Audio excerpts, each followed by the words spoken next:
مکہ پاک ہے، بڑی توجہ سے سنیے گا. ایک خاتون ہیں، بڑی امیر ہیں، دولت بڑی ہے. انہیں نہ کچھ عرصے بعد پھر کسی غلام کی ضرورت پڑتی ہے، تو منڈی میں گئیں تو چند غلام دیکھے. ان غلاموں میں ایک چھوٹا سا بچہ بھی تھا، رنگ کالا، چپٹی ناک، شکل اچھی نہیں تھی. مگر جب باقی سارے غلام خریدے تو ان میں وہ چھوٹا بیٹا یعنی سستا مل رہا تھا تو اسے بھی خرید لیا. جب گھر لے کے آئیں اور بڑے غلاموں کو مختلف قسم کی ڈیوٹیاں دے دیں تو چھوٹے غلام کو اپنے گھر کے کام کے لیے رکھ لیا. اب وہ غلام مسلمان تھا اور اس میں نا 2-3 خوبیاں بڑی اچھی تھیں.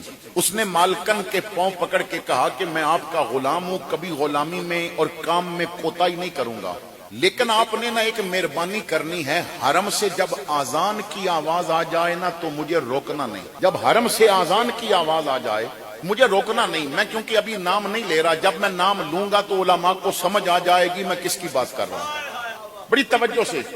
اب وہ وقت پہ جائے نماز پڑھے. ایک دن وہ نماز پڑھنے گیا تو نماز کے بعد بتایا گیا کہ آج عبداللہ ابن عباس حضور کے صحابی آ رہے ہیں، وہ قرآن کا درس دیں گے. اب دوڑا گھر میں اور مالکن کے پاؤں پکڑ کے کہتا ہے وہ جس نے مصطفیٰ سے قرآن سیکھا ہے نا، میں اس سے تھوڑی دیر قرآن نہ سیکھ لوں؟ وہ جو قرآن کا پہلا مفسر ہے جسے میرے محمد نے سینے لگا کے کہا اللہ اس کا سینہ قرآن کے لیے کھول دے، آج وہ آیا ہے، میں اس سے قرآن نہ سیکھ لوں؟ تو مالکن نے کہا جا سیکھا، جتنی دیر وہ درس دیتے ہیں سنا. اب وہ وہاں بیٹھ گئے. چند دن گزرے تو نماز پڑھنے گئے تو اعلان ہوا کہ آج علی المرتضی آئے ہیں، شیر خدا آئے ہیں اور وہ حضور کی کچھ احادیث بیان کریں گے.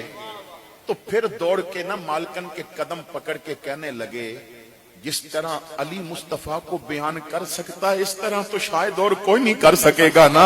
مصطفیٰ کے گھر میں بیٹھ کے علی نے پرورش پائی ہے، اجازت دو میں تھوڑا سا علی سے بھی دین سیکھ لوں.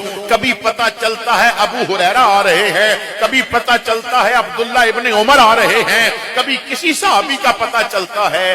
اب مالکن نے شوق دیکھا ہے غلام میری خدمت بھی بڑی پابندی سے کرتا ہے، لیکن نا اسے قرآن سے بڑا پیار ہے، اسے حدیث سے بڑا پیار ہے، اسے دین سے بڑا پیار ہے. تو مالکن نے سوچا کہ اگر میں اسے دین کی خاطر آزاد کر دوں، یہ شوق سے دین پڑھے تو ہو سکتا ہے دین کو اس سے فائدہ ہو، اور اگر اس نے دین کو فائدہ پہنچا دیا تو جہاں اس کے تذکرے ہوں گے نا وہاں میرے لیے بھی تو دعائیں کی جائیں گی نا، وہاں میرا بھی تو ذکر ہوگا نا کہ کسی نے احسان کیا تھا اللہ کی رضا کے لیے.